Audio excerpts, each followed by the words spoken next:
5 straight punch-outs for Drew Whalen. Swing and a miss. It is launched over the right field bullpen. Western Kentucky, what do you say? You can't do any better than shutting out a team 2 days in a row. What can you say? Hilltopper baseball is on a historic run to start their season. And led by the arm of Jack Bennett, boasting one of the best ERA in the nation, this pitching staff is commanding Conference USA. Plus, Ryan Wyman is reaching national media on SportsCenter's Top 10.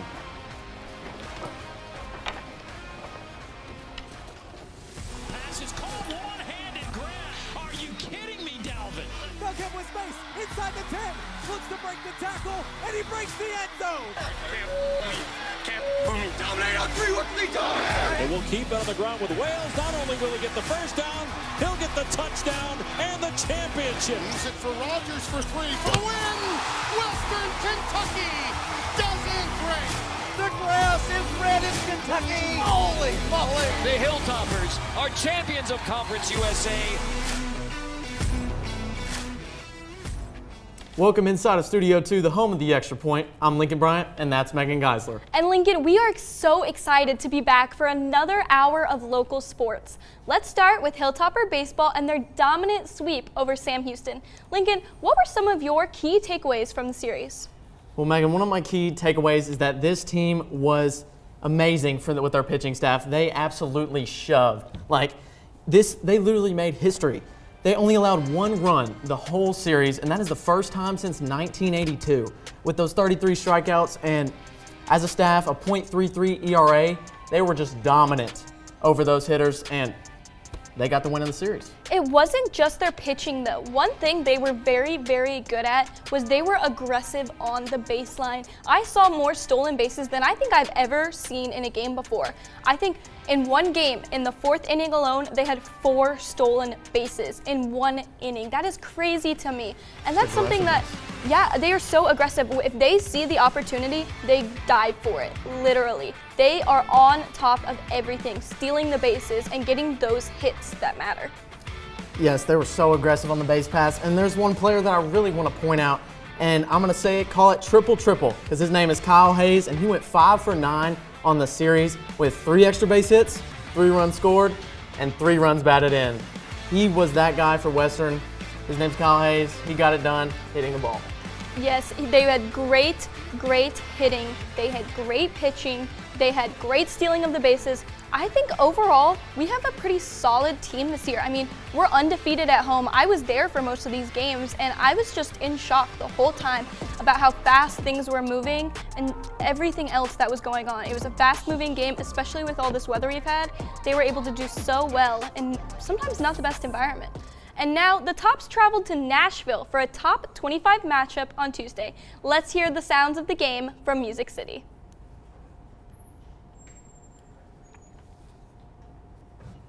Toward the gap in left center, slicing back toward Rigdon, the left fielder, and the run will come around to score as Vasquez all the way from first base. That was just one that you heard off the bat and said, yep, that one's out. Oh, Johnson hammers this one deep left field. Forget it. 4-1 Commodores. The 1-1. Fly ball deep right center field. It's Weidman going back to the wall. He jumps. And he got it. He got it. It looked like he took a home run away from Mike Mancini that would have won the game at the top of the wall. What a play.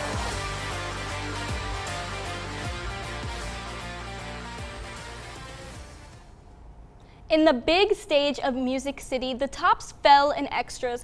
Lincoln, what went wrong? I mean, you saw the robbery. That was the hype of the game, but there were some things that Western just really didn't do right in this series. They competed in the end, but that was just way too late for them. They just have to start earlier. And like I said, the things that went wrong, really, it was their 15 team strikeouts. They just did not have the right approach going up to the plate, and their errors. They just weren't confident on the field, especially in key moments for the walk-off.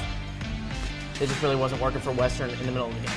I know, and it seems like such a different team than we saw earlier in the week. I mean, they went from hitting the ball so much to getting those strikeouts like you said. But they did do something well. In the 8th inning, they started scoring. They tied the game. They got it when it mattered.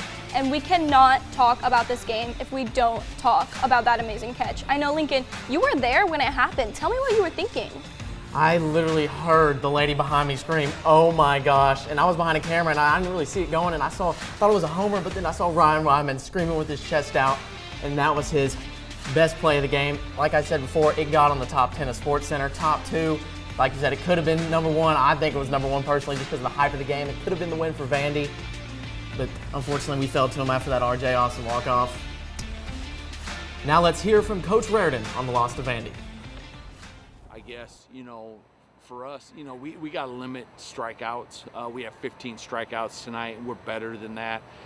We lose focus as, I think, a whole for our approach at the plate at times, and we'll go 2 innings of just like random as a whole, just losing our approach, and all of a sudden we're taking pitches for strikes and then swinging at balls and striking out, and it gets like contagious for like 2 innings. And then all of a sudden you'll see us just everybody get hot. And all of a sudden in a flurry of all of a sudden everybody stroking it, and it's 3 runs in a hurry. And, we just got to stay contagious in the positive way and eliminate so much of the negative that goes through the lineup at times, with the bad at-bats.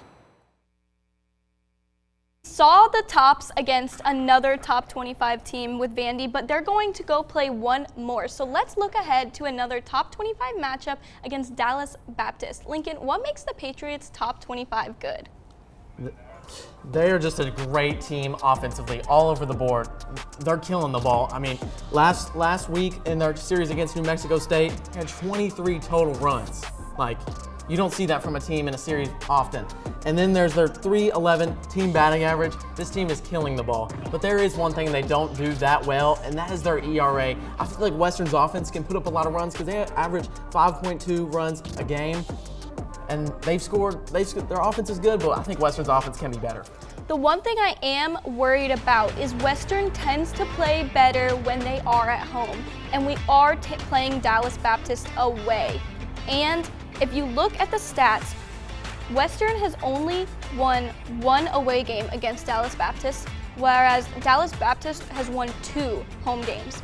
But when Western's at home, they've won 2 games, and Dallas Baptist has only won 1. And I think that's important to note that it is on the away games that Western does seem to struggle so far this season. We're undefeated at home, and it worries me just a little bit. Yeah, and there's another thing that really worries me, and that's Grant Jay for the Dallas Baptist Patriots. He is a part of that dominant offense. He has a .374 ERA, and he has 12 homers on the year. That is top 10 in the NCAA. He's just really dominant for Dallas Baptist. Yes, and up next, we're switching from the mound to the circle. Hear about one of the top conference that is making history on the Hill.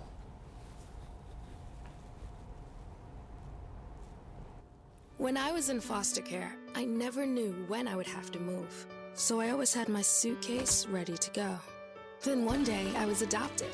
My new parents opened their hearts and home to me. My parents cook my favorite breakfast for me every morning. My parents take me on trips I never thought I would go on. They gave me a home and an even better reason to use that suitcase. My parents aren't perfect, but they're perfect for me.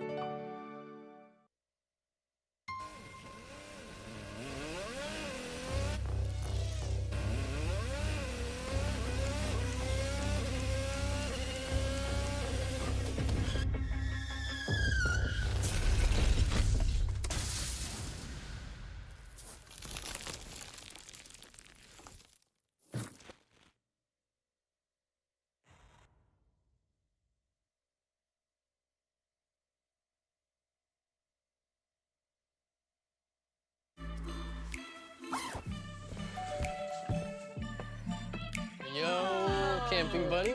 Okay, you guys ready? Dude, I thought you were driving. I thought you were driving. Oh, I never said I was driving. I definitely can't drive. Okay. If you're high, just don't drive. It's illegal everywhere. If you feel different, you drive different. Hi, I'm Smokey Bear, and I made an assistant to help you prevent wildfires. Dude, I've got this. I've been camping since I was 5 years old. But I am a camping influencer. You know what? I'll bet you $5. Okay. Assistant Smokey, what is the best way to put out a campfire? To put out a campfire, drown with water, stir, drown again. Then make sure the fire is out cold by feeling with the back of your hand. Wait, really? I'll take the $5.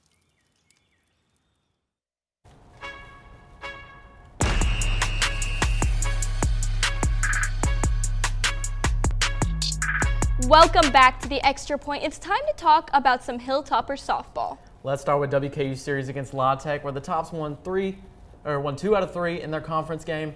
What do they do best, Megan? The same thing that I have been talking about and preaching about all day is the offense of these both baseball and now softball teams. They had 17 runs overall in the series off of 22 hits, 4 home runs overall, and they walked a total of 10 times, and then we threw 13 strikeouts, but their offensive game is on point. I mean, so many people are hitting home runs, and I think that is incredible because usually I'm not expecting to see a lot of home runs, but in these games, there's one every game.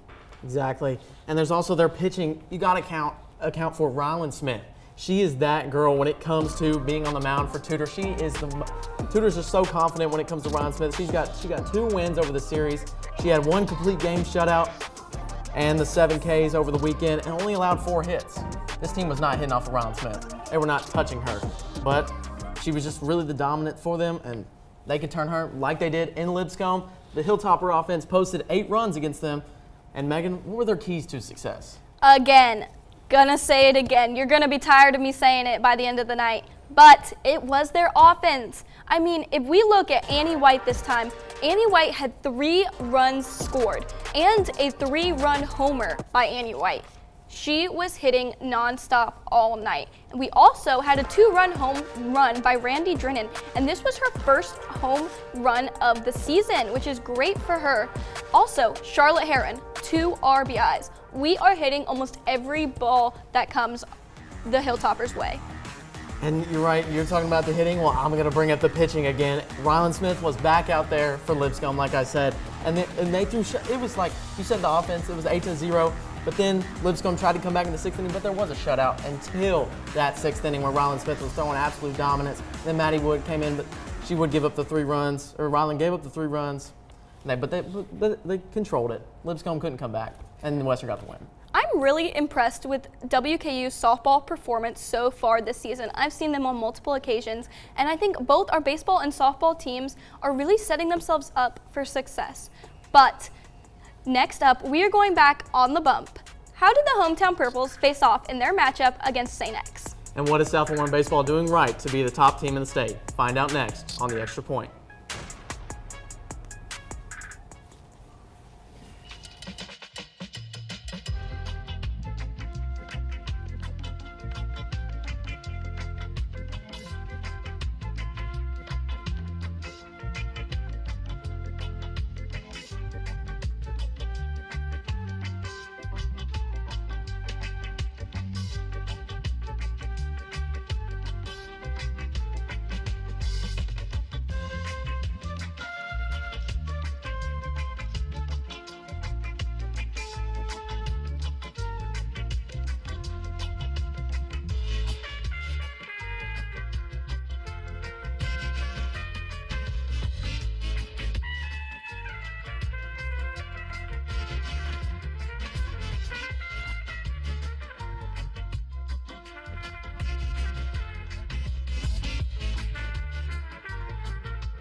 Multiple studies have shown that marijuana can slow both driver reaction and response time, which can be really dangerous.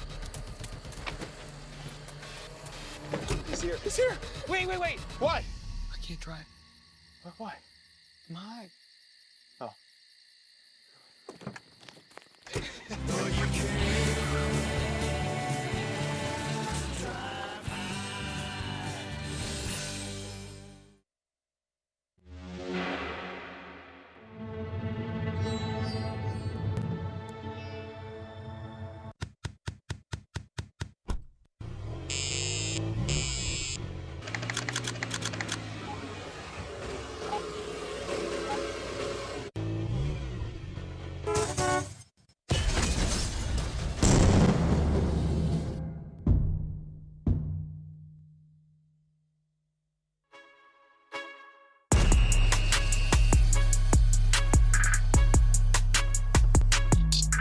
Welcome back to the Extra Point. High school baseball is in full swing, but some weather got in the way of this week's games. Well, Megan, you did get to go to Bowling Green High School and cover that game.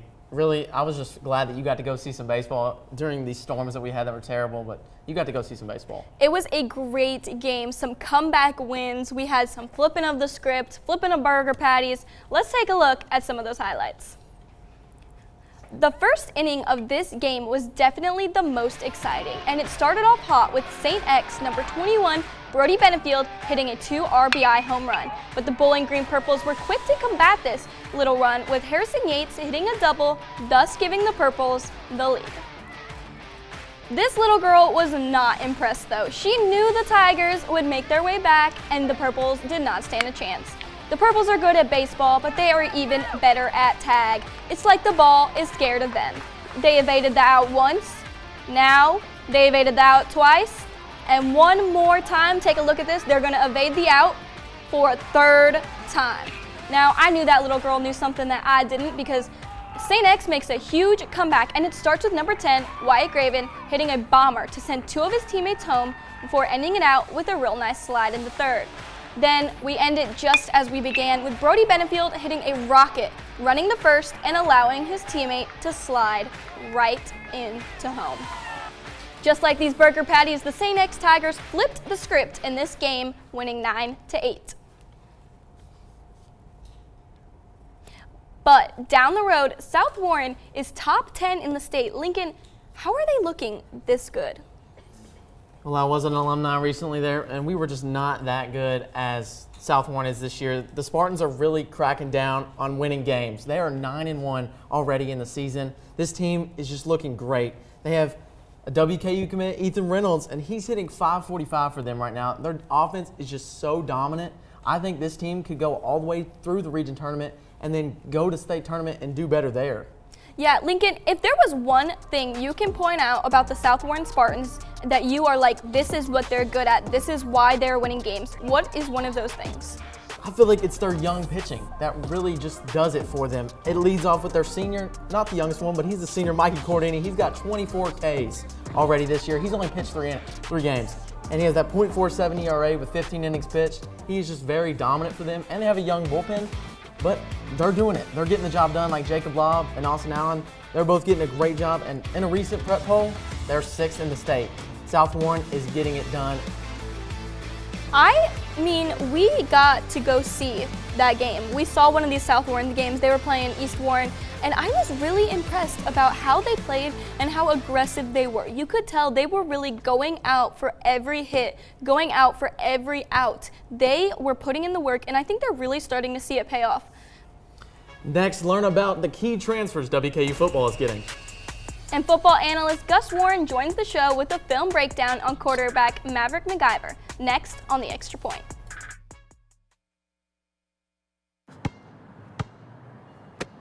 Bring it.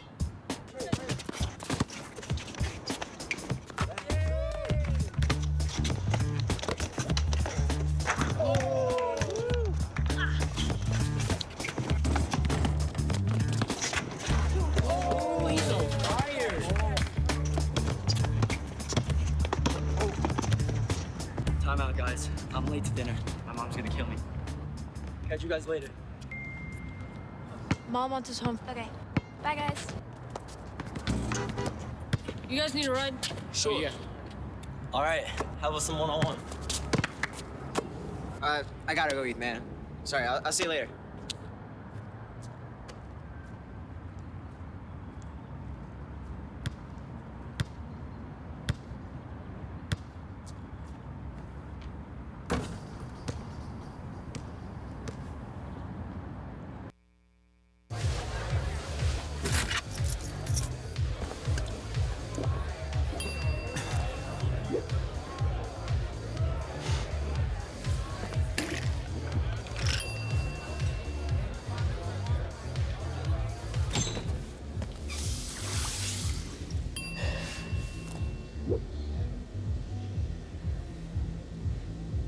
If you need to do something to feel okay to drive, you're not okay to drive.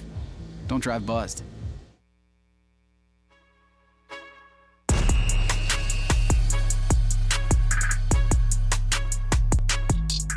Welcome back to the Extra Point. We're going to talk some WKU football in April. And let's first break down some of the departing players from last year's team. Megan, who are you going to miss? Okay, I am going to miss Lucas Carnero, our kicker. I was his biggest fan. WKU football was amazing with him as our kicker. He was 2024 Conference USA Special Teams Player of the Year. His longest field goal was 54 yards. He was 18 for 19 field goals and had an almost 95 field goal percentage.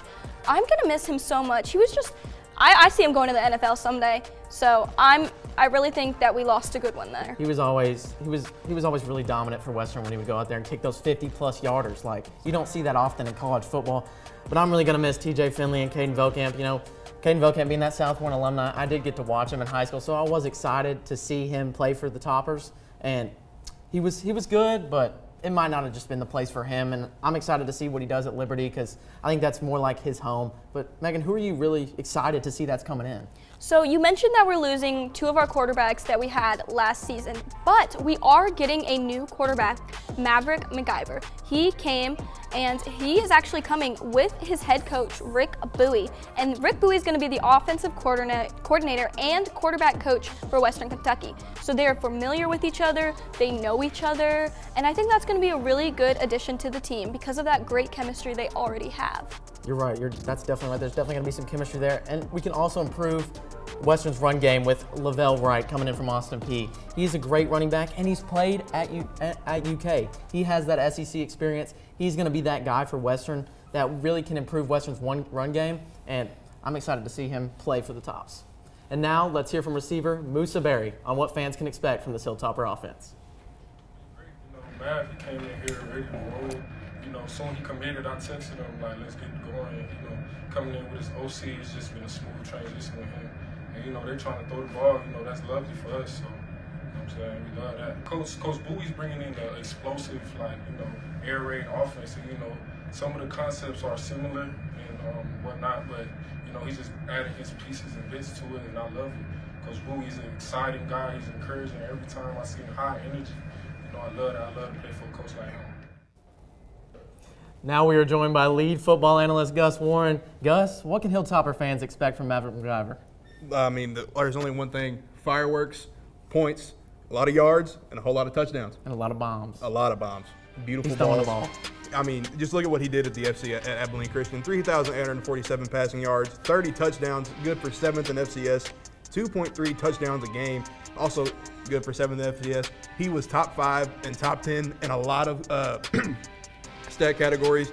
I mean, just a great quarterback. He's able to withstand pressure, just able to stand up there, throw good balls, put it in the right spot. He's going to fit in just fine in a Hilltopper offense that is known to produce great college quarterbacks. I'm excited to see him. Top Gun Maverick, he's going to shut down for it. You got some highlights for us to see this guy's film? Oh, do I have highlights for you? Week 1 of the 2024 season, they played Texas Tech, and that was a shootout. They lost 52-51, but Maverick McIver and the Abilene Christian Wildcats let everybody know that they aren't to be messed with. And I've been hyping this guy up. If you don't believe me, just take a look at the tape. Roll it, please. Roll it. Let's roll it. Just look right here. Okay, this is Exhibit A. This is the first play. Look at that right there. That is a Power 4, not a Power 5 anymore, defensive lineman, screaming off the edge. Still is able to get it off. And look, touchdown. He was able to get it right. He was able to ignore the lineman. I was about to say, that is a big man. That is a lot of man coming at you that fast. Exactly. I was about to say, would you just go down? I don't know if I could get the ball out. I would just be shaking. That's my thing. He was able to get the ball off getting hit. He is going to the ground right here. We're going to see it here in a second. Look at that. Look at that again. He is able to get the ball off. Ball's gone. Where's the ball? You can't even see it. It's out of his hand. If that was college football 25, that's a pick. And then right here, another play. I'm going to test your read. Who's getting the ball right here? The inside. I'm taking the deep ball. Inside. Deep ball. You're taking the deep inside. ball? Look at that. Perfect. The receiver gets a step on him. Another bomb. Perfect placement, and that's going to the apartments. To the apartments, to the residence. That's going to the crib. House call, baby. I bet he's got the house. And look at the celly. You've got to hit a celly like that after your quarterback. He put that right in the breadbasket. This is what Maverick McIver is going to be a name that Hilltopper fans never get tired of hearing. Look at that perfect way for the receiver to sell the route, and then Lincoln. That's scary. That's two defenders and one receiver. Puts it right in the breadbasket. That was perfect. I should have put a little like water droplet sound right there because that was beautiful. All right, and this right here, this is a key moment of the game. I think they were down 39-28. They got to make something happen here. And look, once again, a defensive lineman bullying that blocker, almost sitting him in his lap. Off the back foot, he finds the running back in the hole in the defense. Touchdown. This is a game again. Lincoln, this is what I'm talking about. You are never going to get tired of hearing this guy's name being yelled over the speakers in the house. Just look at that. Off the back foot, a defender right in his face. He's able to get the ball off, and he's able to find the hole in the defense. And what a route by the running back right there. I mean, just perfect. This game was crazy. Cinema. This is football. And I mean, Maverick MacGyver, he's going to be great. And let's take a look at WKU's first 4 opponents. You got Sam Houston, who was 10-3 in 2024. North Alabama, who was 3-9 in 2024. Toledo, a team we beat, who was 8-5. And Nevada, a team that was 3-10. Now, Lincoln, from looking at this schedule, looking the first 4 games, I feel like the standard has to be 3-1. Dare I even say 4-0? Sam Houston's going to be a big test. But Sam Houston. That's the thing. Sam Houston's a big test, but we saw what Maverick MacGyver was able to do against a team like Texas Tech. Exactly. And no shade to Sam Houston, but I feel like Texas Tech might be a bit of a better football school. And I mean, let's just see what they can do. It's going to be a great fit for Western. Maverick's got a lot of weapons. It's time for delay game. Logan and Tyler are back to Top Things. All college men's basketball. Hear their hot takes next on the Extra Point.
I don't know why you're so sad. You've got a roof over your head. You gotta stop with that depression stuff.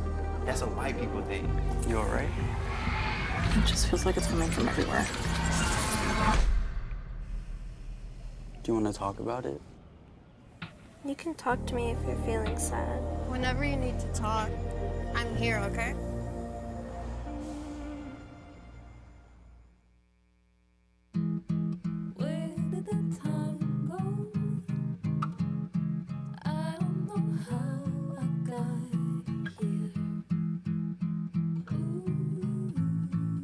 You've done the hard part. You quit smoking. Now do the easy part and get scanned for lung cancer. If you smoked, you may still be at risk, but early detection could save your life. Talk to your doctor and learn more at savedbythescan.org.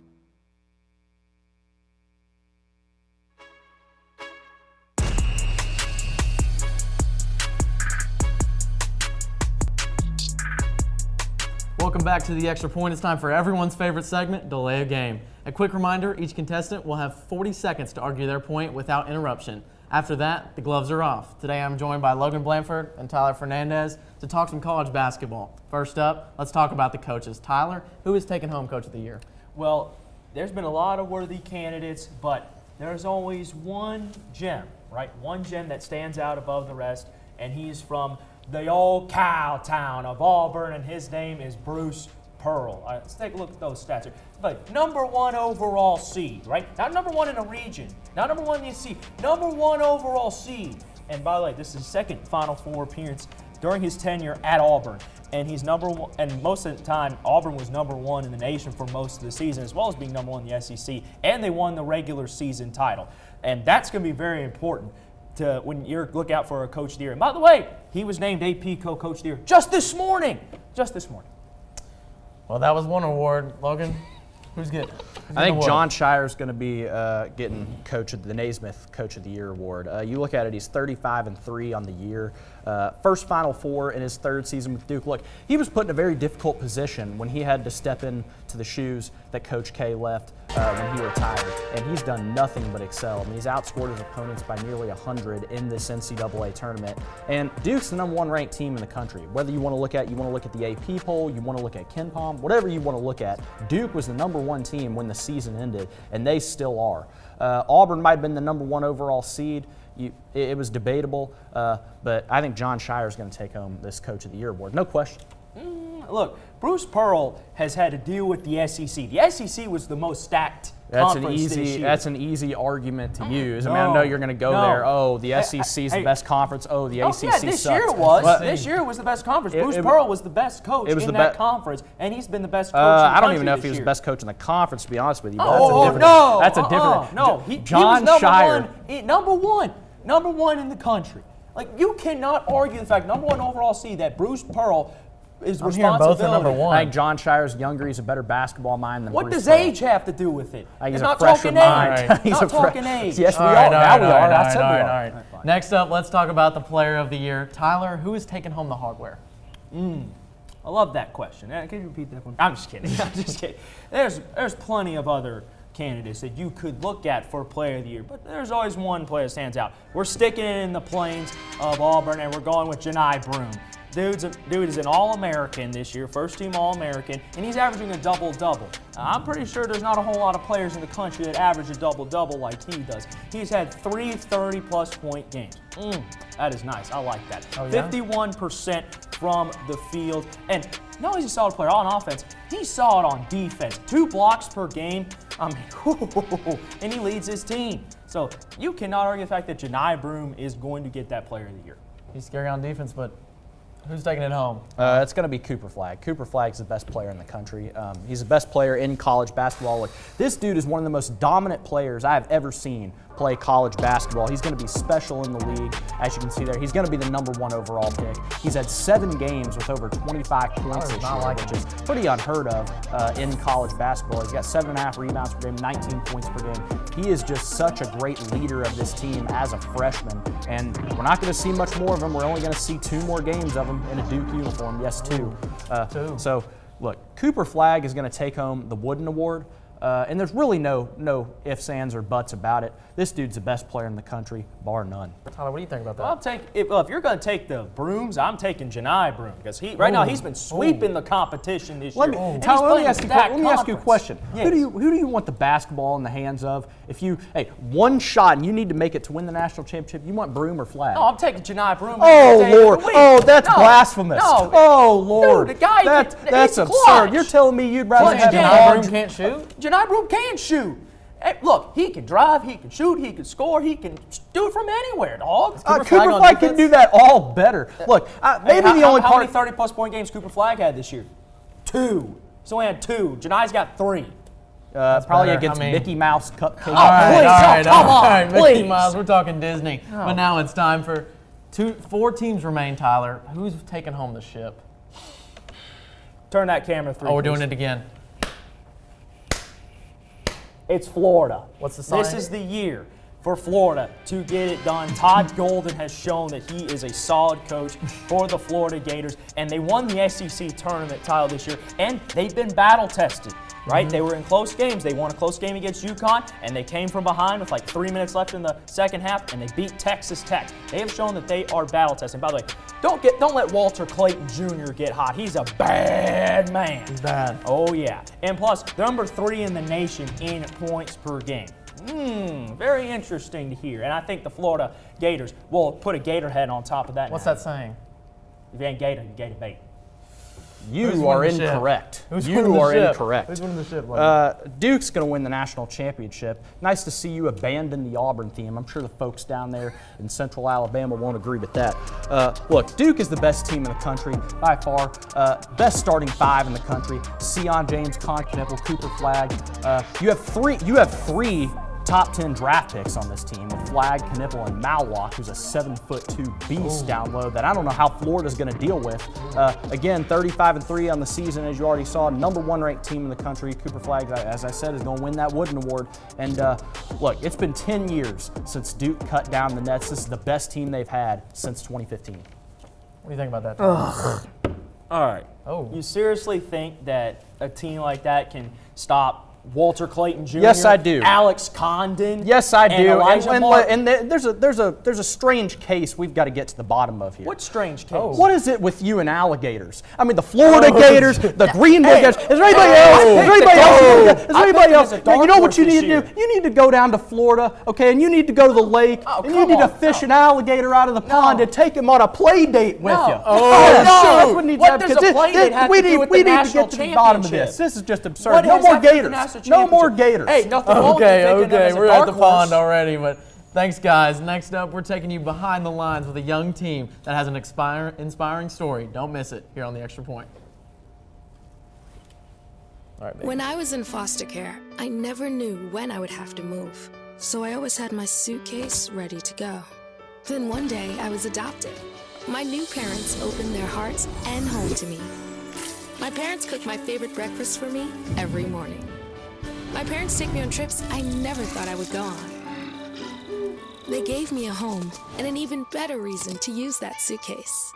My parents aren't perfect, but they're perfect for me.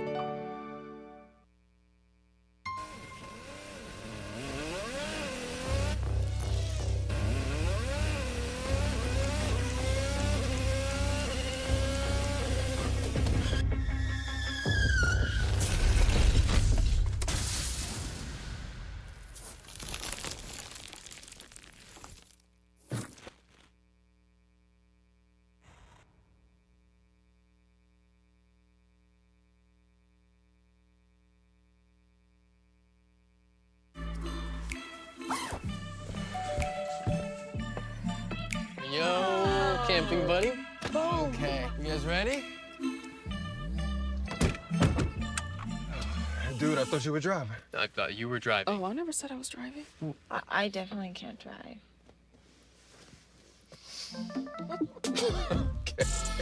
If you're high, just don't drive. It's illegal everywhere. If you feel different, you drive different. Hi, I'm Smokey Bear, and I made an assistant to help you prevent wildfires. Dude, I've got this. I've been camping since I was 5 years old. But I am a camping influencer. You know what? I'll bet you $5. Okay. Assistant Smokey, what is the best way to put out a campfire? To put out a campfire, drown with water, stir, drown again, then make sure the fire is out cold by feeling with the back of your hand. Wait, really? I'll take the $5.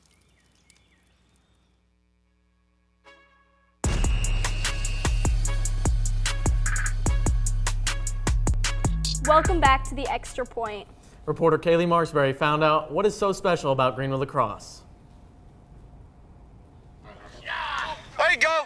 Pick it up. Picking up success is hard. Oh, nice block, Mason. Blocking out the noise is even harder. Look.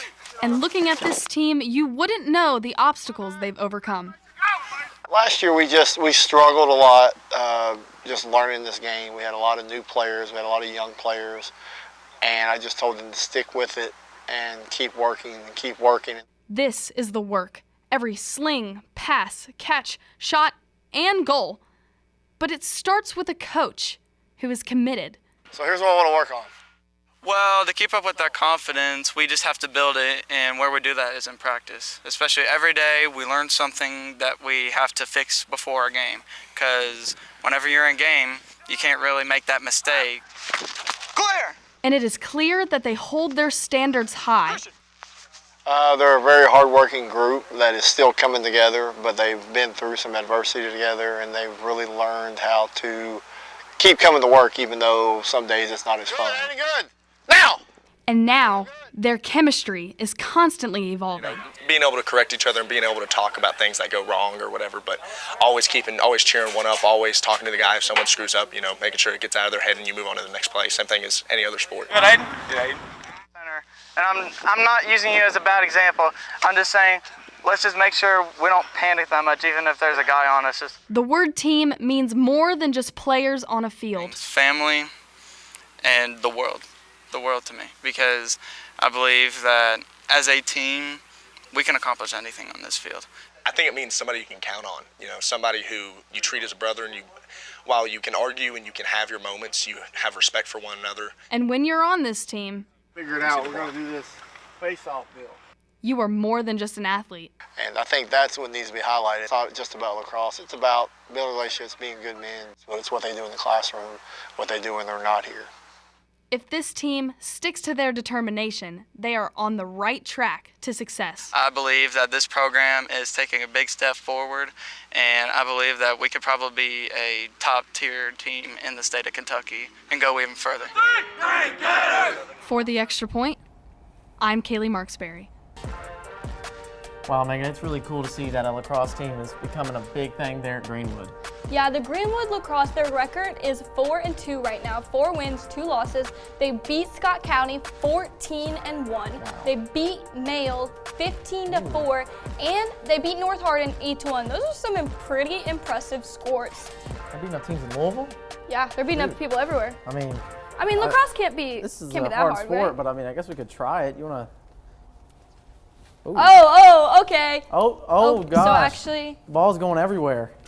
My bad, a little too strong with that one. See, I'm good. I don't know if I'm throwing this thing right. Hey, what you know about it? So maybe I'm actually gonna drop out and become a lacrosse player. Woo. But I'm not gonna drop out right now because next we have to talk about women's basketball.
Multiple studies have shown that marijuana can slow both driver reaction and response time, which can be really dangerous. He's here. He's here. Wait. What? I can't drive. Why? My. Oh.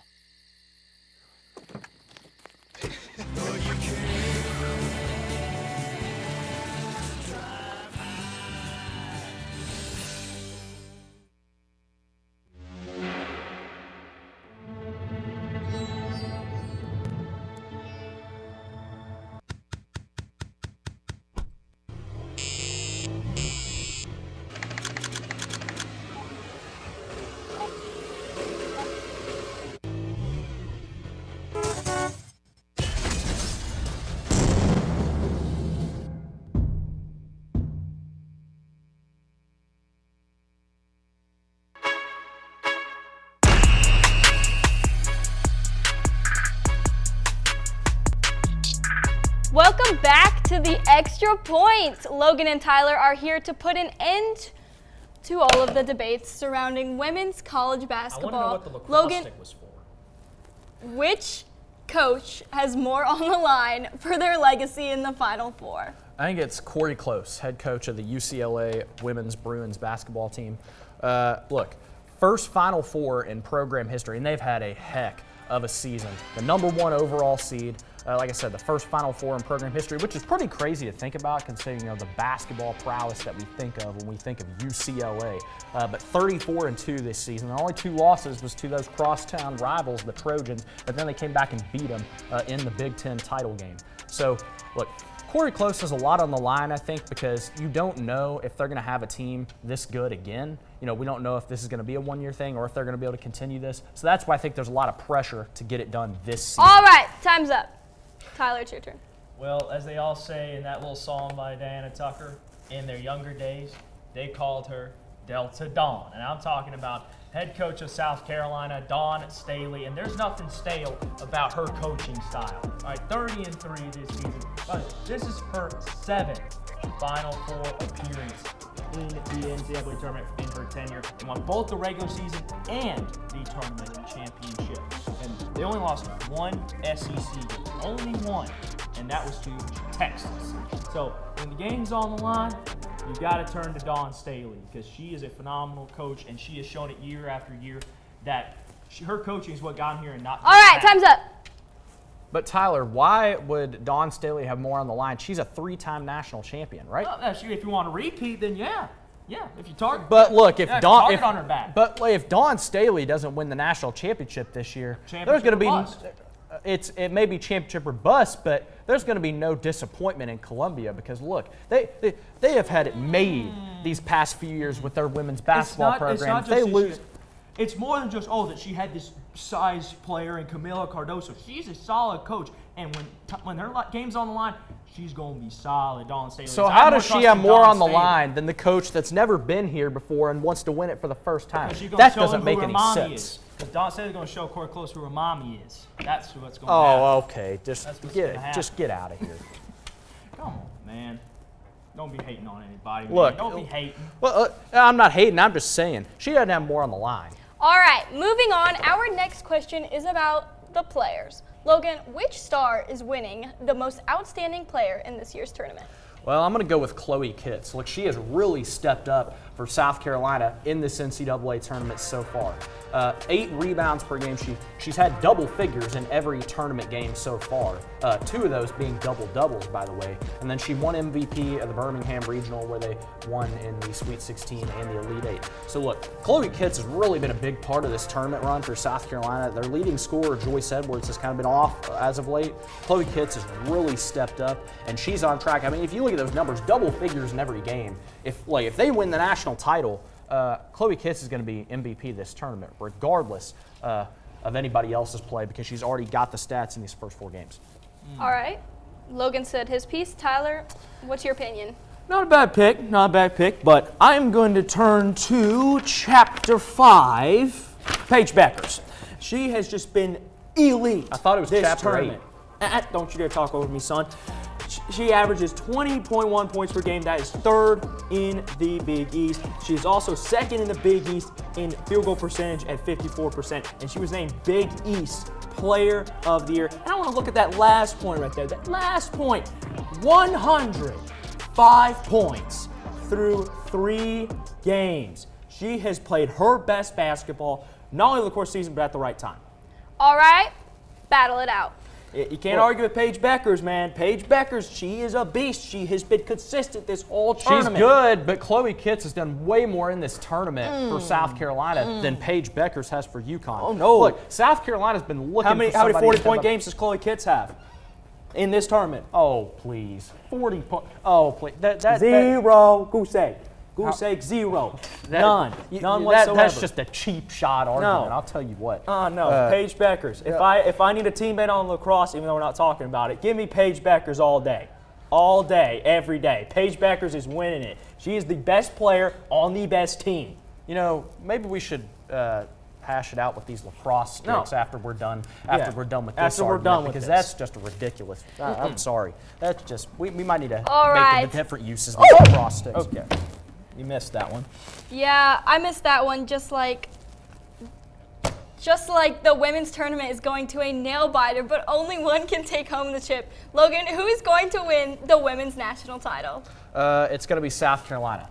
Now, I've said all this, but yes, I think it will be South Carolina. If you look at their dynasty that they have built, Dawn State is a 3-time national championship, going for 4 this year. Obviously, they're trying to go back-to-back from their incredible season last year. 5 straight 1 seeds in the NCAA tournament is pretty astounding. I mean, that's this entire decade they've been a 1 seed.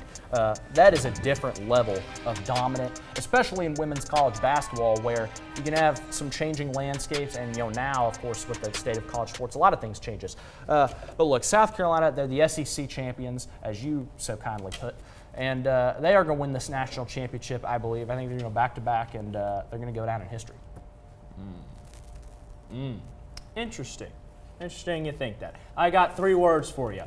Sir Luigi, Gino, Auriemma, give me the UConn Huskies. At least you said it right this time. Hey, 11-time national champion. No, I'm not done yet. 11-time national champion. They have been playing excellent basketball, not only this entire season, but throughout this tournament. And I could argue that they've been playing their best basketball at the right time. Won the Big East tournament. They won it by a landslide. And by the way, not only is Paige Beckers dominant, Sarah Strong, who's a freshman. Okay, I want to repeat that. A freshman is getting it done. So, look out for UConn, man. They're going to be hot this year. No, they aren't. Oh, Look, yes, they UConn's are. going down in the Final Four. First of all, I think they're going to lose to UCLA. I don't think they're going to be in that game. I think UCLA is going to take them down. I think we're going to get UCLA and South Carolina in the final. You're serious? And then South Carolina wins. So, yeah, keep going and just whack him with that thing, please. We need to knock some sense into it. UConn's, this is their 24th Final Four appearance in the school's history. And you're going to take a team that hasn't been there in a while over Gino Auriemma? Yeah, I am. Because look, how even if UConn gets past UCLA, how are they going to stop the Lady Gamecocks? All right. I think we have one thing we need to do to finally battle this out. Both of you stand up, stand up, stand up, stand up. Hey, can you get the ball from under the desk? All right. Hash it out with the lacrosse sticks and make your arguments. UConn is better. UConn's going to win it all. They have the better players, they have the better talent, and they have the better coach. Get that out of here. No, they don't. Oh, you want to use that as a lightsaber now? No. We could do that. We could light these things up. I'm defending myself, man. That's what I do. That's what my job is, a debater, Well, man. I'm defending my takes. How about that? And guess what? My final take here is that South Carolina's going to win this national championship. The Lady Huskies. All right. No, Who was the better coach? You guys got to pick. Gino Auriemma. Are you giving up? Well, are you putting your stick down? You giving up? Well, that's just, there's nothing for him to say. Look, Gino Auriemma is great, but he's toward the end of his career, and UConn have slowed down. The dynasty, you put your stick down. Are you giving up? Yeah, look, the dynasty has slowed down over the past years, and this South Carolina dynasty is the one that has taken headwaves over the past few years, and they are the new When in UConn. doubt, go Gino. UConn's old news. When in doubt, South go Carolina's Gino. the new. When in doubt, go Gino Auriemma. I don't know if Gino has it anymore, Tyler. Yeah, he does. Are you really going to take that? I don't know if he has more. I don't know if he has any more championships in him. That UConn Huskies I don't know if he has any more championships in him. Yes, he How does. about that? Yes, he does. How? Why? Well, because Gino's always been consistent his whole career, even through NIL and everything. He's still been a solid coach, and he's gotten the team in the best First of position all, to win the he's title. had most of those players before NIL because Paige Beckers is 28 years old and has been there for 6 years. She's been there for 6 years and was there before NIL even became a thing. No. Paige Beckers has just been a solid player. UConn as a team has been solid. It's more than just Paige Beckers. He's giving up, Tyler. It's Sarah Strong. She's been elite. Gino, when the game's on the line, you give it to Gino. Don't mess with Gino Auriemma. He may be an Italian stallion, but my God, he's a solid coach, and he gets the best out of his players. The only Italian stallion's Rocky. Oh, whatever. That's nothing to do with the coach. How do we go from coaches to Rocky? Yeah, I want to know that. Him saying false names. And guess what? Nothing false about Gino. Do we have a ball? Do we have a ball for this? Yeah, it's underneath the desk. I tried to scoop it out earlier. I can't. Megan's going to get it. No. Yeah. All right. Fine. We'll sell us like men. I want to see if you can catch, Tyler. Yeah, it goes that way. So whoever catches the ball first wins the argument. Is that how this works? I think so. I think we can agree to that. Sure. Here, I think y'all are a little too far apart though. Got to make it easier. Yeah. Hey, make it easier. Come closer. Come closer. Make it easier. Come closer. So first one to drop it loses. First one to drop it loses the bank. So he already dropped it. Okay, starting now. We have a winner! Sorry, Tyler. UConn's winning.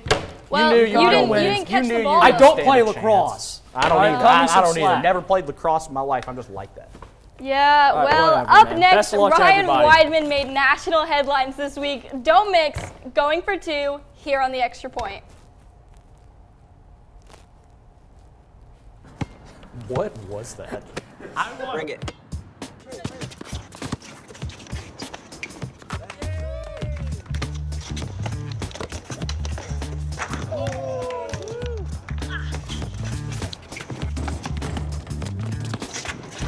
Oh, he's on fire. Time out, guys. I'm late to dinner. My mom's gonna kill me. Catch you guys later. Mom wants us home. Okay. Bye, guys. You guys need a ride? Sure. Yeah. All right. How about some one-on-one? I gotta go eat, man. Sorry. I'll see you later.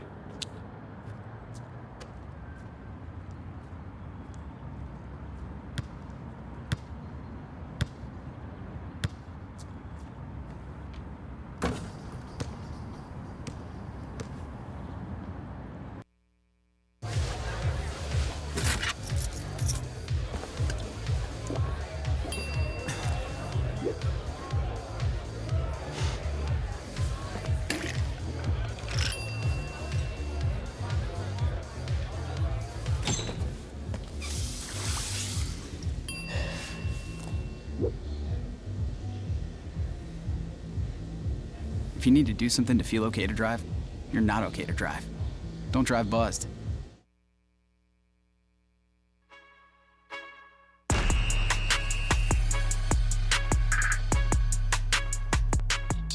Welcome back to the Extra Point. It's time for Going for 2. We could not go on without talking about one of WKU baseball's best players, Ryan Weidman, Megan. He has been doing it for Western this year. He's just now been nominated for mid-season first-team All-American. Like, he is this guy for Western. When the coaches look at him, they can tell that Ryan Weidman has the best average on the team. He's smacking the ball. He's almost hitting 500. He's hitting .455 right now. He's just killing the ball. And like you said, you remember that home run robbery? How do you do that? That was insane. Like, I thought he was only good at hitting. I really thought he was our offensive player. But with that catch, he proved that not only can he do offense, he can do defense too. He can catch that ball in moments that matter. And that's what shows that he's a good all-around player. He's not just good at hitting the ball. I mean, take a look at this. You can see that amazing catch right there. He's really proving. Boom.